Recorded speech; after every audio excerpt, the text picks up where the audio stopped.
to go through. I think the part that's been fun over the last 4 years is just to see the evolution of the game. Obviously, the competitive game that I'm involved with every Saturday, but also just all the things off the field, and came to the SEC, and then particularly the SEC West for a reason, and hasn't disappointed in any way. I'm very excited about our opportunities coming up in the fall, and look forward to all the growth between now and then. So, open up for questions. A couple weeks ago, you were on Bo's show, and you were talking about how you'd like for football players to be able to kind of test the draft water and come back. Now that you've seen how many basketball players came back, are you real serious about getting the ADs? Well, there's two things that I think, we always constantly, ever since I got involved in college athletics, I remember I was at the University of Iowa, was around a lot of really good basketball coaches there, and then I went to Kansas State, and I went to obviously Wisconsin after that, and so I got close with Bo and his staff, and one of the things that jumped out to me were recruiting was so different for such a market, such a comparable sport. I know the numbers aren't the same. So the two things that I think basketball has really got figured out first is that right there. For those that really follow Arkansas football and basketball, Mike was really very glad, I think, and happy to get that last kid to come back. The big guy inside, and it dramatically affects his team. And I think about, I had two junior running backs, had a junior offensive lineman that came out in the draft, and Jay Will was technically a senior. He played one snap his senior year, the game in the last play, but otherwise he was a junior. And I would think those three juniors, knowing where their end result was in the draft, in particular two of them, I would think Alex and Denver never got drafted. Those guys, if they had that information, wouldn't have made the decision they made. And it would dramatically – there's two things that we have in common. The NFL doesn't want players early that aren't ready. And the NCAA, us guys, don't want to have them leave too early. It makes too much sense to not have it happen. So how we got to get there? People got to communicate. It's probably way above my but I'll speak out on it at any time. And then the other thing in the SEC meetings when they open us up for new talks, I think one of the greatest things, and I was in on the other side. When I was in the Big Ten, they had the Big Ten ACC Challenge in basketball, and I thought it was just so cool to see crossover games at the beginning of the year. And I still think. I'd love to see with the Big Ten, but the ACC also has 14 teams. We got the same number of teams you could reserve.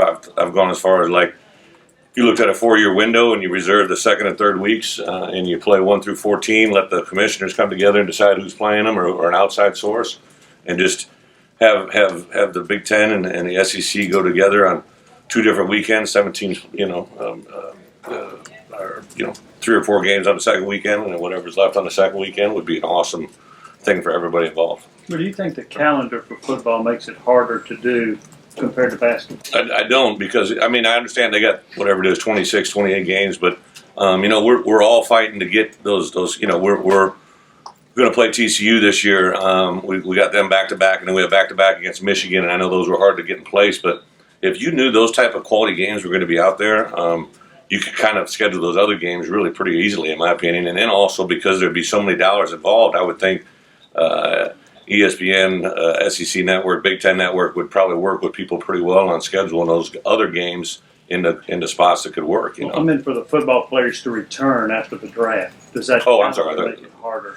No, I think you just got to look at the timeline. The one I'm not very well versed in what it is. I know that they get to go to a facility and talk to NBA personnel personally. So here's my scenario. I have a lineman that leaves early.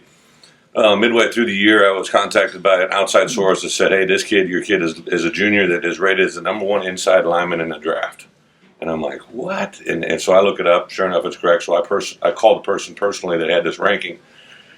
And I could tell very quickly that they hadn't watched, a great deal of what was going on. And plus, he was a tackle playing inside. It was projected inside. And overnight, he dropped, I believe, from the first to the middle of the pack, and then on draft day he wasn't even listed in the top 15 or 20, But the effect it has on that kid and his mom, who are sitting at home watching this and saying, oh, wait, there's this guy that is on TV every week, and God bless you guys that are, but, sometimes they don't know everything. And it's hard to combat that. Now that kid is looking at you, well, you want me to come back because you want me to play? Well, yes, but it's also in your best interest, and I think that's the part that gets lost. So if he could sit down with it, NFL people or personnel people that are making the decisions there firsthand, I think it could be a great resource. And then you know what? It works out better for everybody. Graduation rates go up, success rate goes up, failure rates go down.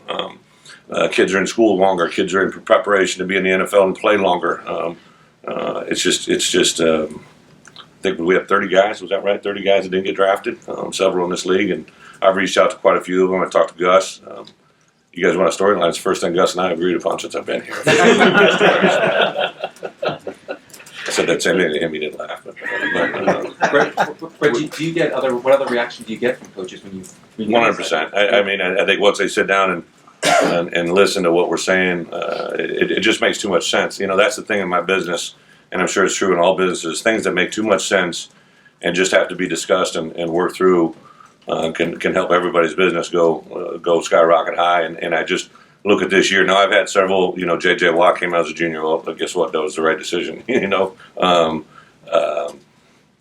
I've had a couple other juniors stay back that definitely gained in the draft process. You know, really the only one that I think that I've lost, a junior that came out early that I was given information he was projected as possible third, but he just skyrocketed with the combine and individual meetings. But those kids, you know, once they start hearing 5th, 6th, 7th undraftable grade, and they still come out, it makes no sense. Would a logical sort of middle ground or first step be an underclassman combine? 100%. Great proposal. I know college, you know, just like I mentioned, the academic schedules, you know, we usually start the Tuesday after Martin Luther King. I know some guys start like the 5th, 6th of January, you know, so maybe it's over the weekend. Nobody has classes on Saturday and Sunday, and to allow your juniors or draft eligible players. You know, I had a sophomore come out. For you guys remember Darius Philon, he came out after a sophomore year because he redshirted and played 2 years. He was a 16th pick in the 6th round, so he's the middle of the round in the 6th round. If he would stay in school last year and as many D tackles that win that draft, I think he would have been in the first 2 rounds. You're talking about gaining possibly $10 to $12 million that he'll never make again in his life. What makes sense? You know what I mean? So I think there's a lot out there that you just put the numbers together and we already have a good game. We could have a great game for the people involved, both, you know, fans, players, coaches, but more importantly, student athletes. I mean, I look at a guy that goes undrafted. Maybe he, you know, gets sour on the process and what it goes through. Maybe he'll come back and finish school. Maybe he won't. Maybe he'll have a college degree the rest of his life. Maybe he won't. You know, that part's really scary. Brett, is the key then to do all the work on the front end because you can't wait till the draft's over because you can't hold back. Well, you know, so what I do, once a kid becomes draft eligible, so if he's in your program for 2 years and he's going his 3rd year, that means he has the potential to leave you. And what I'll do is I'll invite him in for a meeting that we have post-spring. I'll bring them all individually, collectively, in their own individual meeting as well. Talk to the direct parent involved, whether it's if it's a parent, it's an uncle, it's an aunt, it's a coach, whatever it is, and just lay out the process. Here's what it is, and kind of discuss through it. Then, depending on the merit of their value, the big one now that's kind of added into it that I'm sure everybody's probably going to discuss, and you may not have any idea about it, these insurance rackets that are going on now. I was just with a couple of my former assistants that are now head coaches in Division I football this past weekend, and they're beginning to see the surface of it as well. But you know, I had, I believe, last year 7 or 8 guys that were eligible for or that were contacted about having insurance placed on them. Well, you're an 20, 21-year-old kid, and somebody tells you you're going to get insured for $2 million. Who wouldn't want that, or who wouldn't say, "Boy, that's kind of cool. I must be really good," you know? And all we do is, so now you go to the SO fund because somebody in our league, I believe it was A&M, threw out that $50,000 one. That's a huge recruiting tool. Now you got to, hey, when you're eligible, I'm going to pay $50,000 for you to be insured. So now guess what? We're all doing it. You know what I mean?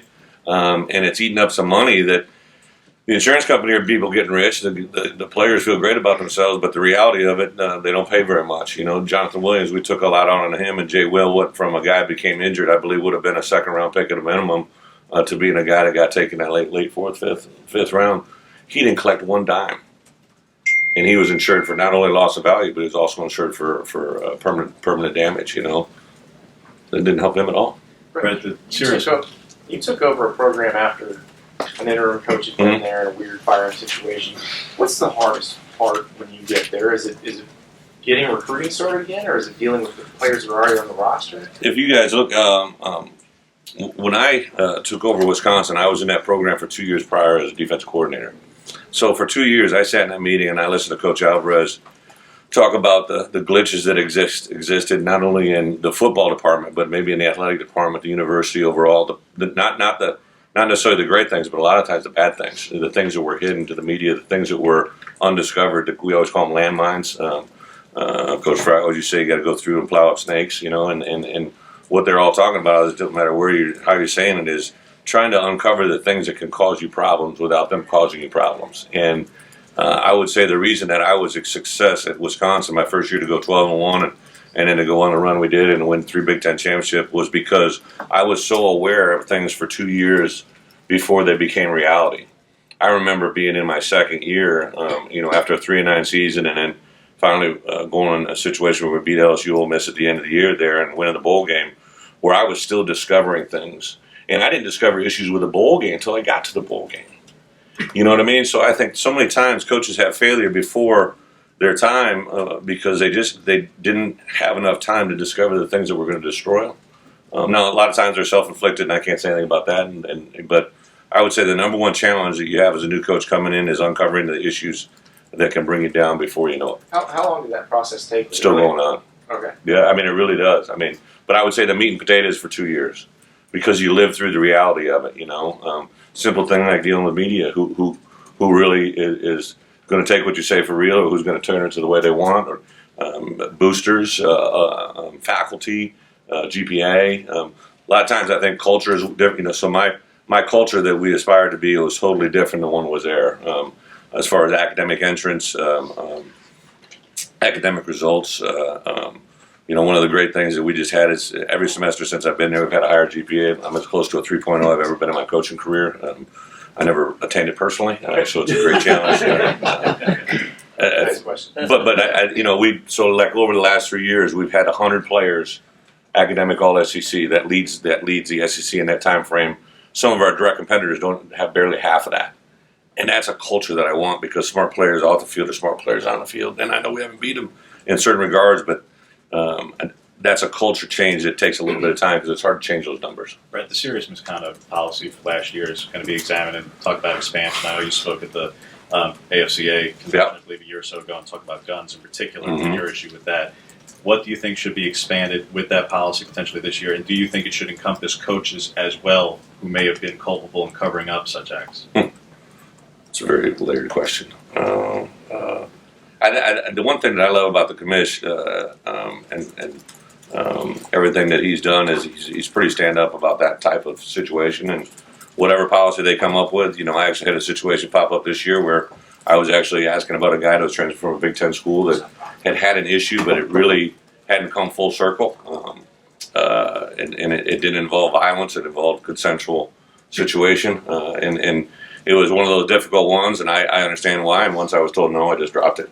But I think anytime there's some well-documented physical things towards women, it's the only thing. There's not a choice. It's the only thing you have to be able to do. For those who don't believe in that, I think you don't have much of a leg to stand on. I remember sitting in this meeting 2 years ago, and I thought Coach Penkel, who I admire and respect, going to miss him in this meeting. We were talking about different things, and he kind of made a statement. He said, at some point we just got to do what's right. And I thought it was a cool moment for me because I kind of just sat there. I'm not a father yet, but a lot of those guys in the room are, and I thought he was just kind of making a point that, at some point, it's not about the overall winning. It's just about, making the right decision. Should it be expanded to other topics? To coaches or to coaches, to guns, to other felonies? Yeah, anything that is illegal. The only way you can lose a scholarship once you're on campus, I always tell parents and kids when we're sitting down, here's the requirements to make an academic or to make a scholarship. They always ask, what can you do to lose it? And really, the only way you can lose it is academic failure or social failure. And we're not going to throw you off for, jaywalking or a street violation of running through a red light or anything like that. But, if you repeatedly have failing grades, you're going to flunk out. And if you have repeated social behavior or one big one, that draws headlines, you can be lost in a hurry. So, regardless of age, whether it's a junior college transfer or a high school transfer coming in, once that bridge is crossed, I don't think you can go back.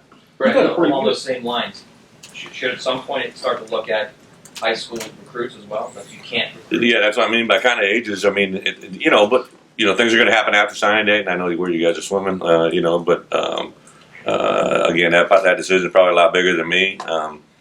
I'm not saying that my entire career I've recruited all Angels, but I definitely know to stay away from certain situations. I just go back to a quote Coach Fry used to give all the time: "You recruit your own problems," and that's something I've lived by for a long time. Brett, the fact that Art Briles got fired, very successful coach, prominent coach, does that get viewed as a wake-up call to some coaches in the community that sexual assault claims not handled it properly can rise to that level, even if you're a very successful coach? I can't speak for others. I can just only speak for myself. And what happens every day outside of my program in the world of college football, I'm aware of, but very seldom does it affect what I do. I think it's great awareness. I think it's great education, and it's great teaching tools at times for our players. I used the NBA series a year ago. Off-topic deal, but kind of just the way I think. I told our guys here in Arkansas we need to be a little bit Curry and a little less LeBron. All right, because we got to be a little bit more about the team and working together and the chemistry. And we're not going to be. I went through. I think was he the 7th draft pick or 8th draft pick? His draft. This is a football crowd. I don't know, but I listed all the guys that got drafted ahead of him that weren't even in the league anymore. And I think about it a lot because I knew that their players were engaged with basketball. I knew they were engaged. I don't know anything about basketball. I probably should be commenting on it, but I knew the story of Curry, and I think we use outside stuff like that all the time that helps us build our program the way you want. You say you don't always recruit all Angels. And what's the line? Where do you draw that line between what is in his past is too much? If there's anything in his past, they're usually not going to make it to our campus. What I say by that is if I'm around a kid a lot, and you begin to understand.